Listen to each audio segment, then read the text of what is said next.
le capitaine de ma vie. Pour le mesurer, les psychologues parlent de locus de contrôle ou lieu de contrôle. C'est un terme barbare, je sais, mais n'ayez pas peur, je vais tout vous expliquer dans cette vidéo. Le locus de contrôle décrit simplement dans quelle mesure vous avez le sentiment de contrôler ou pas les événements qui influencent votre vie. C'est la tendance à croire que ce qui nous arrive dans la vie dépend de nous-mêmes ou de facteurs extérieurs. Le lieu de contrôle de chaque personne est différent en fonction de la personnalité de chacun et est influencé par des choses comme l'environnement familial dans lequel on a grandi, l'éducation que l'on a reçue, la culture ambiante, le pays, la conviction religieuse, les expériences personnelles ou professionnelles, etc. Il existe deux sortes de contrôle.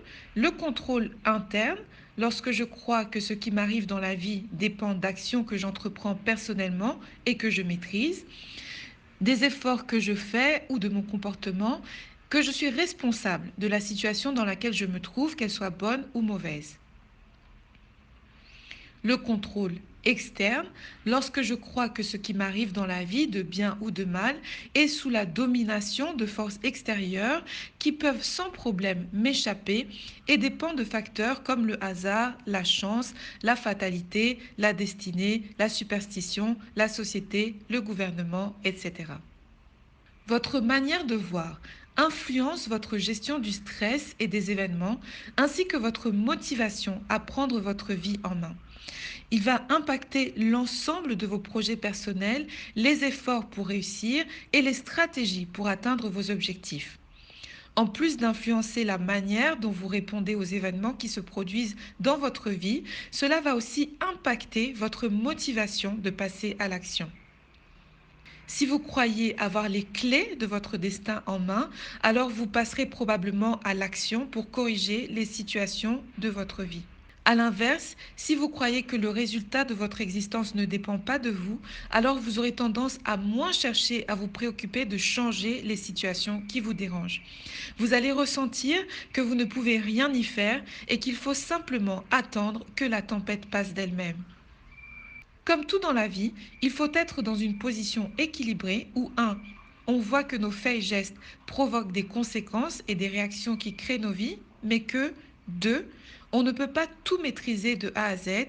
Il y a une partie des choses qui se déroulent qui ne sont pas de notre ressort et ne dépendent pas de notre volonté.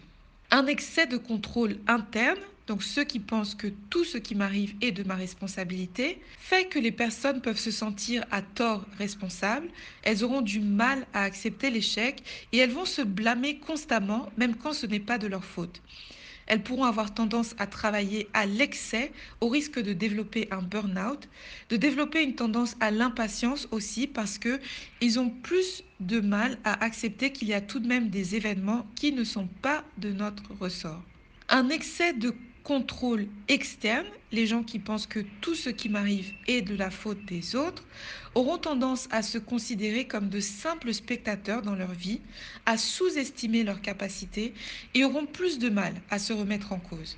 Tout n'est pas de notre contrôle, mais ce qui est de notre devoir et de notre responsabilité pour changer, personne ne va le faire à notre place, même pas Dieu. Chacun doit faire sa part et ce qui est hors de notre portée, bien sûr, Dieu s'en charge.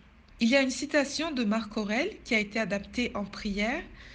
Seigneur, donne-moi la force de supporter ce qui ne peut être changé, le courage de changer ce qui peut l'être, mais aussi la sagesse de distinguer l'un de l'autre. Les psychologues ont appelé le locus de contrôle mesure de l'espérance généralisée. Parce qu'en réalité, quelqu'un qui croit que sa vie dépend uniquement de ce que décide le gouvernement, son oncle du village, etc., et qu'il n'a aucun contrôle sur les événements, n'a pas l'espoir de voir sa vie changer puisqu'il est impuissant.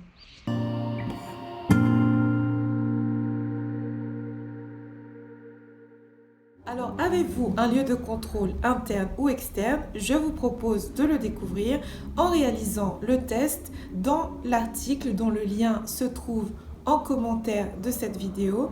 Le test se trouve environ au milieu de l'article, donc il faut scroller un petit peu pour arriver au niveau où se trouve le test. Vous pourrez ainsi le faire de manière interactive ou bien vous pouvez télécharger le test grâce au PDF qui se trouve également en lien de cette vidéo.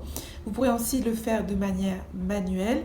C'est un test qui a été réalisé par une psychologue américaine et qui est donc crédible et scientifique. Voilà, bonne exploration de votre univers intérieur et la suite dans la prochaine vidéo.